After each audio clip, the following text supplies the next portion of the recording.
শয়তান ফেরেশতাই না, ফেরেশতা না হলে ফেরেশতাদের সর্দার কিভাবে হয়? শয়তান তো ফেরেশতাই না, শয়তান হলো জিন। শয়তান কি? খলাকতানি মিন নার ওয়া খলাকতাহু মিন তিন। আমাকে বানিয়েছেন আগুন দিয়ে। সূরা আরাফের মধ্যে শয়তান নিজেই বলেছেন, আল্লাহ এটা উল্লেখ করেছেন কোরআন। তো যাই হোক, শয়তান হলো জিন। এই শয়তানকে, জিন জাতিকে ধ্বংস করে দেওয়ার সময় একটা ছোট্ট ফুটফুটে একটা বাচ্চা, জিনের একটা বাচ্চা, এটাই হলো সেই শয়তান। তাকে ফেরেশতারা আসমানে নিয়ে যায়, আল্লাহর কাছে অনুমতি চায় লালন পালন করে। আল্লাহ তাআলা অনুমতি দেয় এবং ফেরেশতাদের কাছে সে আদব কায়দা, ইবাদত বন্দিগির নিয়ম কানুন এগুলো শিখে ইবাদত করতে থাকে। আল্লাহ তাআলার এত পরিমাণের ইবাদত করতে করতে করতে করতে কোনো কোনো জায়গায় আছে প্রথম আসমানে 1000 বছর, এরপরে আল্লাহ তাআলা তাকে উন্নতি দেয়, তার প্রমোশন হয়, দ্বিতীয় আসমানে আরো 1000 বছর ইবাদত করে, তৃতীয় আসমানে যায় আরো 1000 বছর আগে, এরকমও পাওয়া যায়। কিন্তু এই বর্ণনাগুলো সঠিক কিনা যাচাই করা সম্ভব হয়নি। তবে সে যে আস্তে আস্তে আস্তে আস্তে ইবাদতের মাধ্যমে উন্নতি লাভ করছে, এটা সত্য কথা। এখন কোন আসমানে কত বছর ইবাদত করছে এটা আল্লাহই ভালো। যাই হোক, এইভাবে আস্তে আস্তে আল্লাহর একদম কাছাকাছি চলে যায়। সেখানে ইয়াকুতের তৈরি একটা মেম্বার আছে, সেই মেম্বারে ওখানে সে ইবাদত বন্দেগী করে। কিছু কিছু তথ্যে পাওয়া যায় ইবলিস শয়তান এত পরিমাণ সিজদা করেছে যে পৃথিবীতে এমন কোনো জায়গা নাই যে জায়গায় যার তার সিজদা বাকি আছে, যদি ওইভাবে পরিমাপ করা হয়। এটা কিন্তু ওই রকম না যে সব জায়গায় এসে এসে সে চিন্তা করছে। এটা বলা হয় রূপক অর্থে। তার সিজদাগুলো যদি আকাশ জমিনে ছড়িয়ে দেওয়া হয়, তাহলে এমন কোনো জায়গা নাই যে সেই জায়গায় ইবলিস সিজদা করেনি, এমনটা হবে। এটা আমরা ছোটবেলা থেকে শুনছি, কিন্তু এর মানে কিন্তু এটা না যে ইবলিসের আপনাদের বগুড়া সুবিল মসজিদে এসে সিজদা করে গেছে, এরকম না। কিন্তু এটা হলো ইবলিস সিজদায় এত পরিমাণের করছে, যদি ভাগ করে দেওয়া হয় জায়গায় জায়গায় সারা পৃথিবী ছেয়ে যাবে। যাই হোক, এখন এত ইবাদত বন্দেগী করার পর তার এই অবস্থা হলো কোন জায়গা থেকে, আমরা সেইটাই মূল বিষয়, সেটাই আমরা আজকে জানার চেষ্টা করি। আল্লাহ রাব্বুল আলামিন আদম আলাইহিস সালামকে বানালেন, বানানোর পর একটা সম্মান সূচক সিজদা দেওয়ার কথা বললেন। মনে রাখবেন, ইবাদতের সিজদা আর আদম আলাইহিস সালামকে ফেরেশতাদেরকে দিয়ে যে সিজদা করানো হয়েছে, ওই সিজদা কিন্তু একরকম নয়। এখানে এই বিষয়টা খুবই স্পষ্ট করে আপনারা মনে রাখবেন। আমি একটা বাউলকে বলতে শুনেছিলাম, যাই হোক, বাউল মানেই তো ফাউল, তাদের কথা বলবো না। তারা বলছিল যে আল্লাহই প্রথম শিরক করাইছে। কেন আল্লাহ শিরক করাইছে? ওই যে আদম আলাইহিস সালামকে দিয়ে, আদম আলাইহিস সালামকে সিজদা করাইছে ফেরেশতাদের দিয়ে। আল্লাহ তো নিজে আগে এইটা করাইছে, তাহলে তো পীরদেরকে সিজদা করা যাবে না কেন? তারা এইরকম অনর্থক কথাবার্তা বলে। আসলে সম্মান সূচক সিজদা ছিল সেটার সাথে ইবাদতের কোনো সম্পর্ক নাই। তার মানে আদম আলাইহিস সালামকে সিজদা করার কথা বলার আগে আল্লাহ তাআলা লক্ষ্য করলেন যে ইবলিস এত পরিমাণের ইবাদত বন্দেগী করে আমার, কিন্তু তার মনের মধ্যে সুপ্ত একটা অহংকারের গন্ধ পাওয়া যায়। নিজেকে সে বড় মনে করে, এই একটা সুপ্ত একটা অহংকার তার মনের মধ্যে, এটা বোঝা যায়। এইটা এক্সপ্রেস করার জন্য, প্রকাশ করার জন্য আল্লাহ তাআলা এই সিজদার আদেশটা দেয়। আল্লাহ রাব্বুল আলামিন সমস্ত ফেরেশতাদেরকে ডেকে বললেন, উসজুদু লি আদামা, তোমরা আদমকে সিজদা করো, সম্মান সূচক সিজদা করো। আল্লাহ তাআলার অর্ডার পাওয়ার সাথে সাথে ফাসাজাদু ইল্লা ইবলিস, সবাই সিজদা করলো, শুধুমাত্র একজন করলো না, তিনি কে? ইবলিস। ইল্লা ইবলিস, শয়তান। সবাই করলো। সবাই সিজদা করার পর আল্লাহ তাআলা বলল, তুমি কেন করলো না? তোমার কি হলো আবার? তখন দেখেন, এখানেই হলো আসল ঘটনা। শয়তান বলতেছে যে আল্লাহ, আমি কেন আদমকে সিজদা করব? আনা খায়রুম মিনহু, আমি তার চাইতে সেরা, আমি তার চাইতে কি? যুক্তি পেশ করল। অপরাধ একটা থেকে দুইটা হয়ে গেল। প্রথম অপরাধ কি? আল্লাহর হুকুম অমান্য করলো, সিজদা করলো না। দ্বিতীয় অপরাধ, সে বলল আনা খায়রুম মিনহু, আমি তার চাইতে সেরা। সেরা কিভাবে? সে আবার যুক্তি পেশ করল, খলাকতানি মিন নার ওয়া খলাকতাহু মিন তিন, আমাকে আপনি বানিয়েছেন আগুন দিয়ে, আর আদমকে আপনি বানালেন শুকনো ঠনঠনে মাটি দিয়ে। তাহলে সে কিভাবে আমার চাইতে সেরা হতে পারে? সে আবার আরো একটা যুক্তি দিল। এখন এখান থেকে একটা জিনিস পরিষ্কার, যে বুদ্ধি থাকলে, জ্ঞান থাকলে, সে কিন্তু জ্ঞান থাকলেই কিন্তু ভালো মানুষ হয়। অনেক জ্ঞান আছে যেই জ্ঞান অকল্যাণকর, নিজের জন্যই ক্ষতি বয়ে নিয়ে আসে। জ্ঞান থাকতে হবে কল্যাণকর জ্ঞান, আল্লাহকে চেনার জ্ঞান, মারিফাতুল্লাহ যেটাকে বলে, আল্লাহকে চেনার জ্ঞান। আর বাকি জ্ঞানে যতই সে গুণান্বিত হোক না কেন, জ্ঞানী হোক না কেন, পণ্ডিত হোক না কেন, তার এই জ্ঞান আসলে কোনো কাজে আসে না। হযরত আদম আলাইহিস সালামকে যারা সিজদা করলেন, আল্লাহ তাআলা সমস্ত ফেরেশতাদের মানটা আরো বাড়াই দিলেন। যারা সিজদা করেছেন তাদের জন্য আল্লাহ তাআলা তাদের গ্রেডটাকে আরো বাড়াই দিলেন। আর যখন ইবলিস অস্বীকার করলো, আল্লাহ তাআলা বলল, ফাইন্নাকা রাজিম, তুমি বিতাড়িত হয়ে যাও, এই জান্নাত থেকে বা আকাশ থেকে, আসমান থেকে তুমি নেমে যাও। আল্লাহ তাআলা যখন বলল নেমে যাও, তখন আদম আলাইহিস সালামকে সিজদা না করার অপরাধে নেমে আসার শাস্তি পাওয়ার পর ইবলিস আল্লাহর কাছে 3টা জিনিস চাইছিল। কয়টা? জোরে বলেন, কয়টা?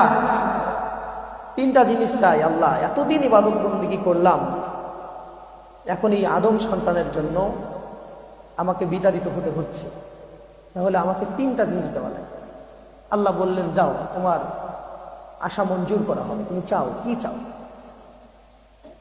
ইবলিস শয়তান বলল, আল্লাহ, আদম এর জন্য আমি যখন বিতাড়িত হচ্ছি, এই আদম পৃথিবীতে বাঁচবে কত বছর?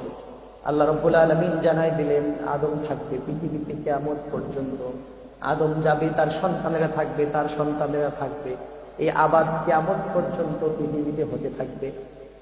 আল্লাহ তাআলার এই কথা শুনে ইবলিস শয়তান বলল, ক্বালা আনযিরনি ইলা ইয়াউমি ইবআসুন, যদি কিয়ামত পর্যন্ত আদম সন্তান থাকে, তুমি আমার হায়াতটাকেও কিয়ামত পর্যন্ত বাড়ায় দাও, আমিও কিয়ামত পর্যন্ত বাঁচতে চাই।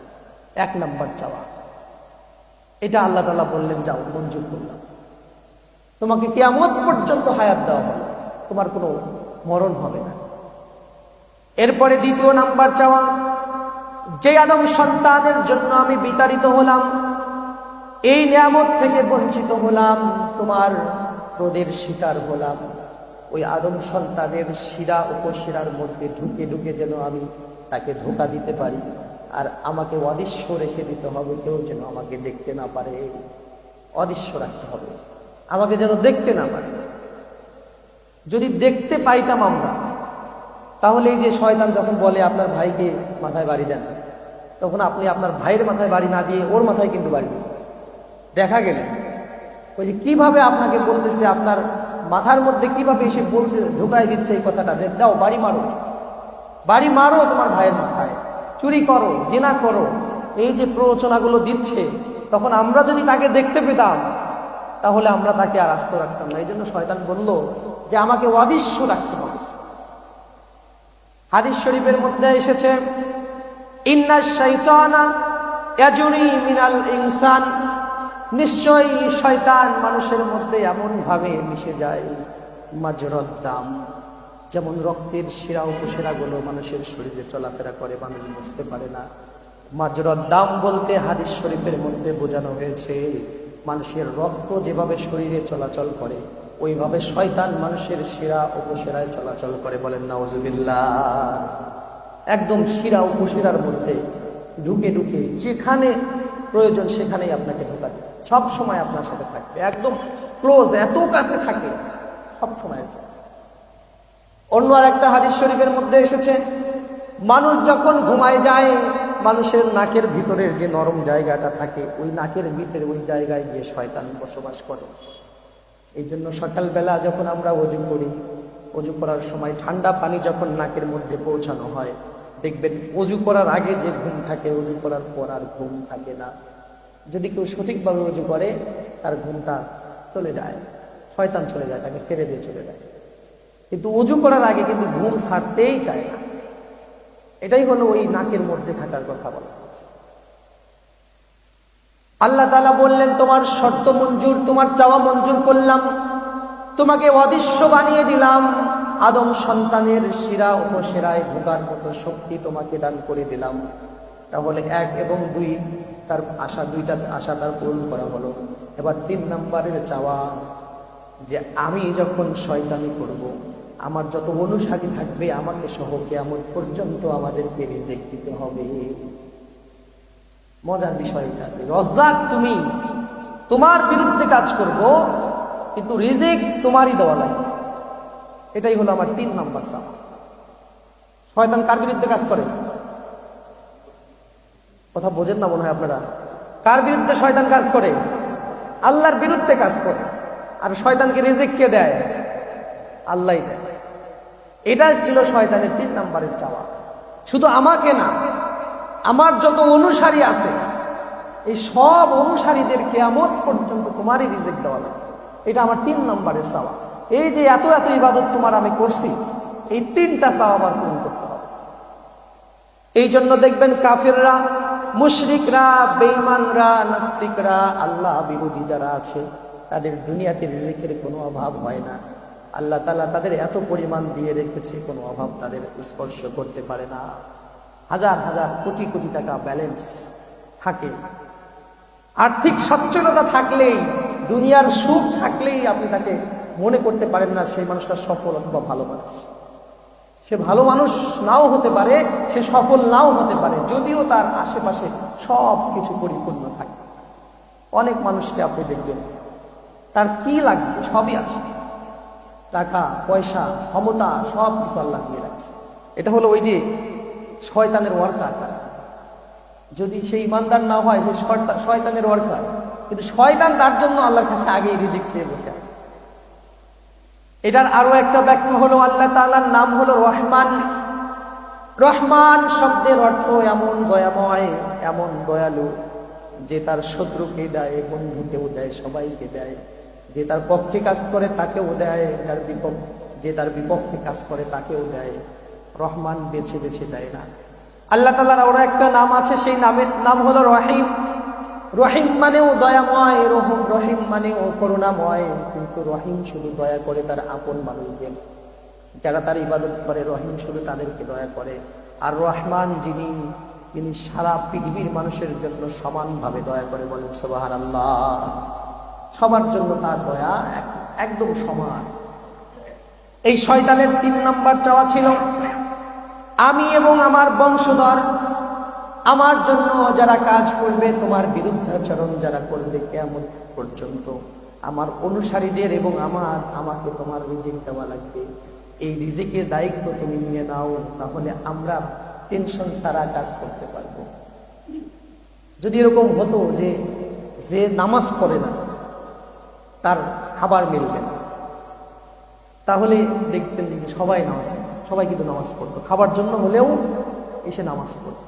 যে নামাজ পড়বে না, তার ব্যাংক ব্যালেন্স কিচ্ছু থাকবে না, টাকা পয়সা থাকবে না, তার জন্য স্ত্রী থাকবে না, সন্তান থাকবে না, দুনিয়ার কোনো শান্তি সে পাবে না, দেখবেন নামাজ পড়তে চলে আসে। এই জন্য এমন ভাবে দিয়ে দেওয়া হয়েছে কিয়ামত পর্যন্ত রিজিকের গ্যারান্টি। ইবাদত করলেও রিজিক পাবে, না করলেও রিজিক পাবে। কিন্তু সেই রিজিকটা হালাল বা হারাম এই গ্যারান্টি দেওয়া হয়। হয়তো তুমি যে রিজিক পাবে, তোমার কাছে যে রিজিক আসবে সেটা তোমার জন্য অকল্যাণকর, সেটা হারাম। কিন্তু যারা ইবাদত বন্দেগী করে, অল্প খায়, পরিশ্রম করে খায়, তাদের খাবারটা, তাদের রিজিকটা পবিত্র থাকে। লা তাদখুলুল জান্নাতা গুদিয়া বিল হারাম। তারা জান্নাতে প্রবেশ করবে না যাদের শরীরটা হারাম খাদ্য দিয়ে লালিত পালিত হচ্ছে। যেই শরীরের মধ্যে হারাম প্রবেশ করছে, ওই শরীরটা জান্নাতের মধ্যে প্রবেশ করবে না। জান্নাতের শান্তি, জান্নাতের স্পর্শ, জান্নাতের নিয়ামত, জান্নাতের আরাম তার শরীরে লাগতেই পারেনি।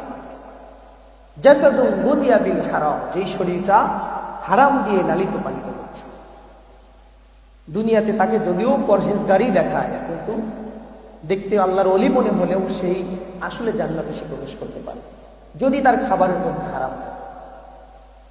সুদের সাথে যারা লেনদেন, সুদের সাথে যাদের লেনদেন, ঘুষের সাথে যাদের লেনদেন, যারা চাঁদাবাজি করে, এই মানুষগুলো ওই টাকা দিয়ে তারা নিজেরা খায়, নিজেদের পরিবারকেও খায়। আশ্চর্যের বিষয় হলো এই দুনিয়াটাই তাদের জন্য শেষ। ব্যাংকের চাকরি অনেকে করেন, আমাকে অনেকে জিজ্ঞেসও করছে, আমারও অনেক পরিচিত মানুষও আছেন। তো আসলে যদি কথা আপনাদের বিরুদ্ধে যায়, আল্লাহর কথা, এটা যদি সুদের মধ্যে পড়ে যায়, তাহলে আমি কি একটু এদিক সেদিক করে ওইটা বাদ দিয়ে গেলে আপনি কি বেঁচে যাবেন জাহান্নাম থেকে? ভাই, সম্ভাবনা নাই। আমি আপনাকে লিখেও দিতে পারি যে এটা হালাল, কিন্তু তাই বলে আপনি কিন্তু আল্লাহর কাছ থেকে বেঁচে যাবেন।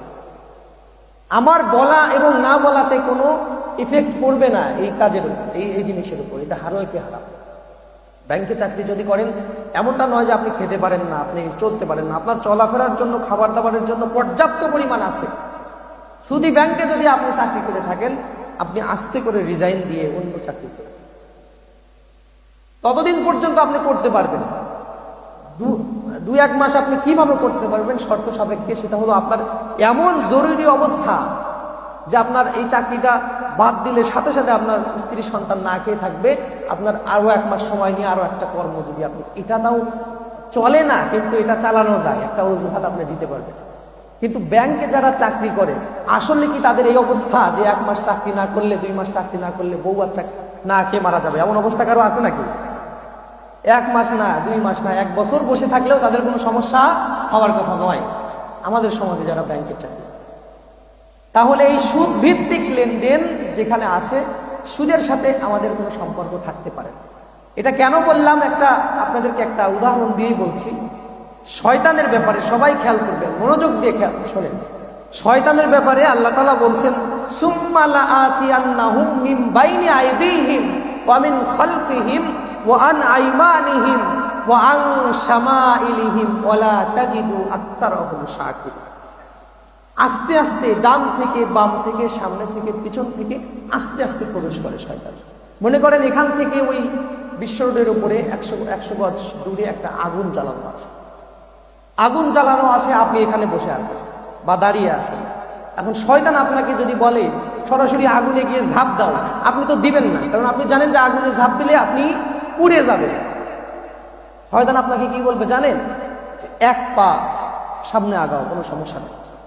আর 1 পা আগালে ওই আগুন এসে আপনাকে স্পর্শ করবে না, আপনার শরীরে আঁচও লাগবে না, কিন্তু আপনি কিন্তু অলরেডি 1 পা শয়তানের দিকে আগায় গেলেন। এরপরে শয়তান আরো 1 পা আগাতে বলবে। এভাবেই ওই আগুনের কাছাকাছি পর্যন্ত আপনাকে শয়তান চলবে। মানে শয়তান ধোঁকাটা আস্তে আস্তে দেয়। ইন্নাশ শাইতানা ইয়াজরি মিনাল ইনসানি মাজরাদ দাম। রক্তের শিরা উপশিরায় ঢুকে এমন ভাবে প্ররোচনা দেয়, আপনি বুঝতেই পারবেন না যে কখন কি ঘটবে। যদি কোনো ব্যবসায়ী, যদি কোনো প্রতিষ্ঠানের মালিকের কাছে একজন মানুষ গিয়ে বলে, তোমার এই প্রতিষ্ঠান থেকে তোমার ব্যবসার যে জিনিসপত্র আমার লাগবে, এগুলো আমাকে দাও, আজ থেকে 2 বছর পর অথবা 1 বছর পর এর যা দাম হয় আমি তোমাকে তার চাইতে 20% বেশি দেব। দাম হলো 1 লাখ, আমি তোমাকে 2 লাখ দেব অথবা 3 লাখ দেব, ডাবল দিব, কিন্তু তুমি এখন টাকা পাবে না, এগুলো আমাকে দাও। আমরা কিন্তু সহজে দিতে চাইবো না। কিন্তু নগদ যদি কেউ গিয়ে বলে যে তোমার জিনিসপত্রগুলো আমাকে দাও, 5% আমার কাছ থেকে টাকা কম নাও, কম হলেও আমি কিন্তু দিয়ে দেবো। ব্যবসায়ী যারা আছে তাদের চিন্তা এরকম যে নগদ বেচবো, 2 টাকা কম বেচবো। শয়তানের সাথে যে সওদা আমরা করতেছি, এটা হলো ওই রকম। শয়তান আপনাকে টাটকা সুদ দিচ্ছে।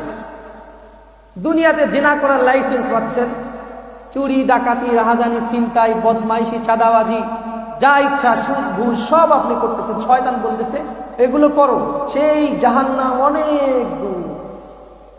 এখন টাটকা যেটা তুমি পাচ্ছ সেটা হলো সুখ আর শান্তি। তাহলে আপনি ওই 20% 10% কম টাকা হলেও যেরকম ব্যবসায়ীরা নগদে বেচে দেয়, আমরা আমাদের অনেক ক্ষতি করেও শয়তানের কাছে আমরা নগদ কিছু গ্রহণ করছি। এই শয়তান আপনার আর আমার মধ্যে এইভাবে আস্তে আস্তে বিস্তার লাভ করে। শয়তান আস্তে আস্তেই ধোঁকা দেয়। একবারে ধোঁকা দিলে আপনি বুঝে ফেলবেন, ডাইরেক্ট ধোঁকা দিলে আপনি বুঝে ফেলবেন। এই জন্য আল্লাহ তাআলা কোরআনে বলেছেন, সুম্মা লাআতিয়ান্নাহুম মিন বাইনি আইদিহিম ওয়া মিন খালফিহিম ওয়া আন আইমানিহিম ওয়া আন শামাইলিহিম ولا تجدوا أكثرهم শাকিরিন। আল্লাহ তাআলা বলছে শয়তান তোমাদেরকে এমন ভাবে প্রতারিত করবে, সামনে থেকে আসবে, পিছন থেকে আসবে, ডান থেকে আসবে, বাম থেকে আসবে। শয়তান তোমাদেরকে বুঝতে দেবে না কখন তোমরা সরল পথ থেকে বিচ্যুত হয়ে অসঠিক পথে, খারাপ পথের দিকে তোমরা চলে যাচ্ছ। এইটা শয়তান তোমাদেরকে বুঝতে দেবে না। আইমানিহিম মানে হলো ডান, ওয়া আন শামাইলিহিম মানে হলো বাম। লাআতিয়ান্নাহুম মিন বাইনি আইদিহিম ওয়া মিন খালফিহিম, সামনে থেকে, পিছন থেকে, ডান থেকে, বাম থেকে।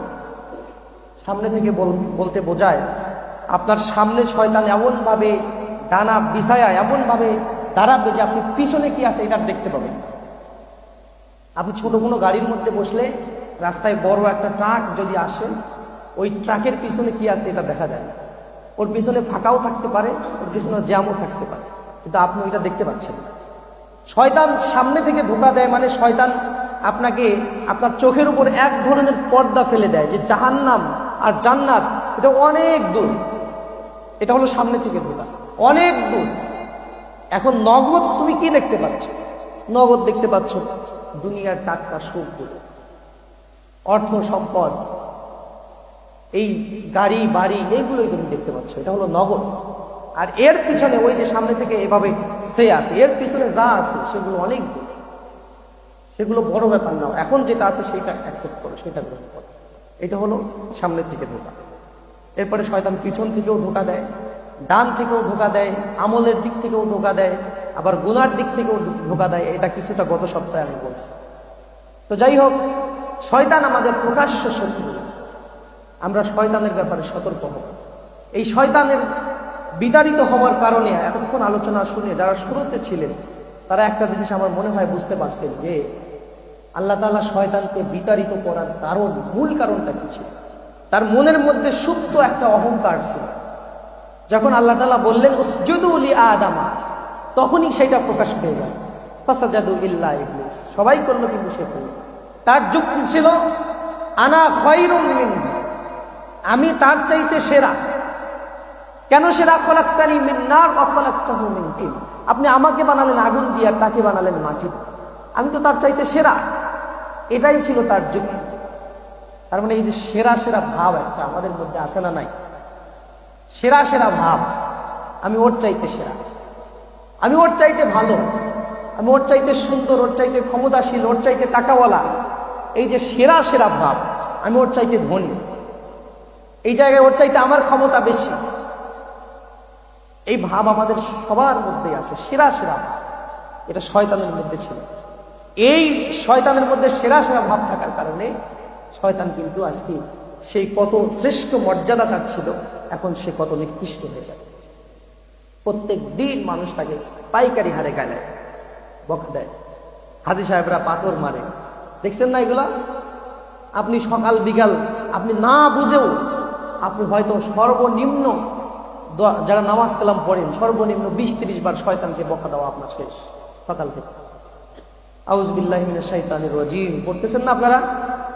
অনেকে না বুঝেও গালি দিচ্ছে। তাই হোক, গালি দিবে সারা জীবন, তাদেরকে মানুষ গালি দিবে কিয়ামত পর্যন্ত। শয়তানকে গালি বিতাড়িত মারদুদ, শয়তান থেকে আল্লাহর কাছে পানা চাচ্ছে। বিতাড়িত, যাকে বের করে দেওয়া হয়েছে গলা ধাক্কা দিয়ে তাড়িয়ে দেওয়া হয়েছে, এরকম একজন ব্যক্তি। তো যাই হোক, সে যে সেরা ছিল, এই সেরা সেরা ভাব নিজের মধ্যে থাকার কারণে আল্লাহ তাআলা তাকে এত নিকৃষ্ট বানায়। এই সেরা সেরা ভাব আমাদের মধ্যে থাকা যাবে। এভরি সিঙ্গেল অফ আস, আমরা সবাই কিন্তু কিছু না কিছু অহংকার করি ভাই। আমি আমাকেও বাদ দিচ্ছি, সবাই এগুলো একদম বাদ দিতে হবে। কোনো না কোনো ক্ষেত্রে আপনি করেন। যার যে টাকার করে না সে শক্তির করে, ক্ষমতার করে, কেউ চেহারার করে, কেউ ক্ষমতার করে, কেউ জ্ঞানের করে। আলেম ওলামারা জ্ঞানের অহংকার করে, ধনী মানুষেরা টাকার অহংকার করে, সুন্দরী মেয়েরা রূপের অহংকার করে। এইভাবে সবাই অহংকারের মধ্যে আছে কোনো না কোনো ভাবে। আল্লাহ তাআলা বলেছেন ওয়ালা তামশি ফিল আরদি মারহা, খবরদার অহংকার করা যাবে না। কিসের অহংকার করা? ইন্নাকা লাম তাখরিকাল আরদা ওয়া লাম তাবলুগাল জিবালা রাসূলা। তুমি লাফ দিয়ে পাহাড়ের উপরে উঠতে পারবে না, আবার তোমার পায়ে এত শক্তি নাই যে তুমি জমিনটাকে দাবাই দিবে, জমিনটাকেও দাবাই দিতে পারবে। তাহলে কিসের অহংকার? যাই হোক, আমরা অহংকার থেকে দূরে থাকবো। যেই জায়গায় গেলে অহংকার হওয়ার সম্ভাবনা আছে ওই জায়গায় আমরা যাবই না। আপনি গরিব মানুষ বলে যে আপনার অহংকার থাকতে পারে না, এরকমও কিন্তু নয়। এরকম অনেক সময় আপনার মধ্যেও অহংকার প্রকাশ পেয়ে যায়। দেখা যায় যে এক জেলা থেকে আরেক জেলায়, এক এলাকা থেকে আরেক এলাকায় রিক্সা চালক যদি আসে, একজন রিক্সা চালক ওই গাবতলী থেকে আসছে আপনার বগুড়া সদরে যে রিক্সাওয়ালার বাড়ি, ওর কিন্তু টাকা পয়সা এত নাই, ওর চেহারাও নাই, ওর অর্থ সম্পদও নাই, ওর ক্ষমতাও নাই, ন্যূনতম একটা রিক্সা চালক ও ক্ষমতা দেখায় দেয় ওই গাবতলীর রিক্সাওয়ালার কাছে। চাকা কিন্তু খুলে নেবো, ওই বগুড়া এসে আবার এইভাবে বলে। আমরা শুনছি, কত শুনছি। তার মানে অহংকার থেকে কেউ মুক্ত নয়, শয়তান সবাইকে ধরে। একজন রিক্সাওয়ালা সে কিন্তু সমাজের সবচাইতে নিম্ন শ্রেণীর মানুষ, মোটামুটি নিম্ন শ্রেণীর। আমি কিন্তু তাদেরকে অসম্মান করছি না, তাদের পয়সা সবচেয়ে হালাল। কিন্তু আমি এই জন্য বলছি যে আমাদের কাছে যে তারা সবচাইতে নিচু পর্যায়ে, তাদের অত ক্ষমতা নাই, তারাও ক্ষমতা দেখায় দেয় অন্য আরেকজন রিক্সাওয়ালার কাছে। সে বাইরে থেকে আসছে আর সে বগুড়া সদরের স্থায়ী বাসিন্দা, ওই রিক্সাওয়ালার সাথে গ্যাঞ্জাম করে, সে ইচ্ছাকৃতভাবে হয়তো তাকে মারেও ধরে।